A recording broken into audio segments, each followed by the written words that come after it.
11 October রোজ শনিবার সকাল 9টায় আমরা প্রেস ক্লাবে অবস্থান করব।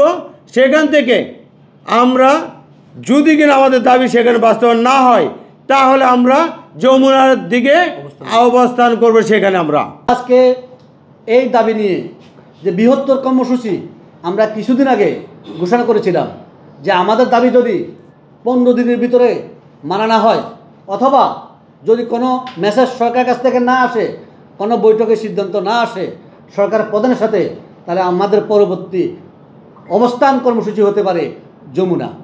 আমরা সেই জায়গায় এখনও অটল আছি। আমাদের সিদ্ধান্ত আমরা পরিবর্তন করিনি, করব না। সুতরাং এর সাথে সারা বাংলাদেশের 8টি সংগঠন যারা অস্থায়ী কর্মচারী, 8টি সংগঠন যারা অস্থায়ী কর্মচারী, তারা আমাদের সাথে এই সম্মিলিত আন্দোলনের সাথে একমত প্রকাশ করেছেন।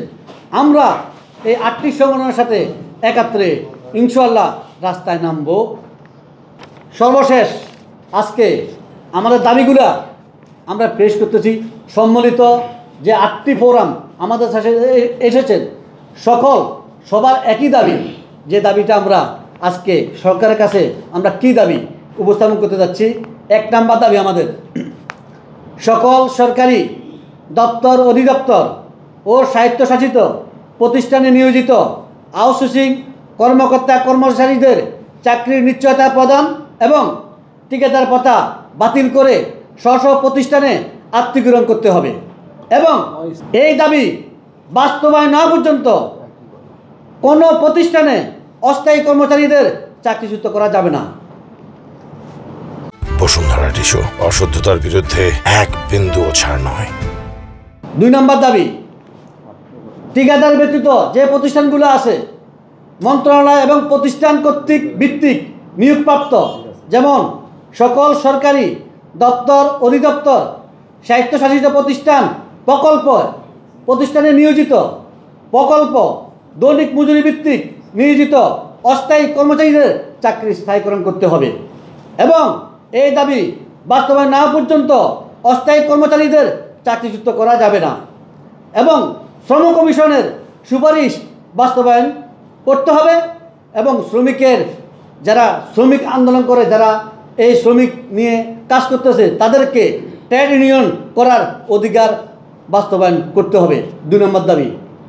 3 নম্বরে আছেন মহামান্য রাষ্ট্রপতি কর্তৃক সুপ্রিম কোর্টের বৈষম্যমূলক রায় 460/2017 অবিলম্বে সংশোধন এবং আউটসোর্সিং দৈনিক সাময়িক শ্রমিক নীতিমালা 2025 সংশোধন করতে হবে এবং বাংলাদেশের প্রতিটি সরকারি প্রতিষ্ঠানে, প্রতিটি মন্ত্রণালয়, প্রতিটি সরকারি দপ্তরে, অধিদপ্তরে একজন শ্রমিক প্রতিনিধি সরকারিভাবে নিয়োগ পেতে হবে। 4 নম্বর, আমাদের চাকরিচ্যুতদের পূর্ণবহাল বকেয়া বেতন পরিশোধ করতে হবে এবং সকল প্রকার ভাতা ও সকল প্রকার ছুটি প্রদান করতে হবে। যে সকল প্রতিষ্ঠানে অস্থায়ী কর্মচারী স্থায়ীকরণের কোর্টের রায় পেয়েছেন, সেই রায় অনতিবিলম্বে কার্যকর করতে হবে। সেই দাবি বাস্তবায়ন না করার কারণে আমরা সেই আন্দোলনের দিকে যাচ্ছি। আমাদের আন্দোলন আগামী 11 অক্টোবর রোজ শনিবার সকাল 9টায় আমরা প্রেস ক্লাবে অবস্থান করব।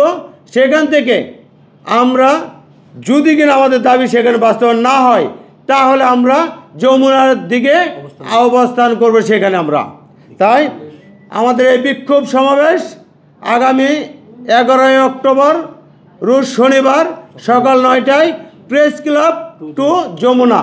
আপনারা আমাদেরকে সহযোগিতা করবেন, আমাদের পাশে থাকবেন।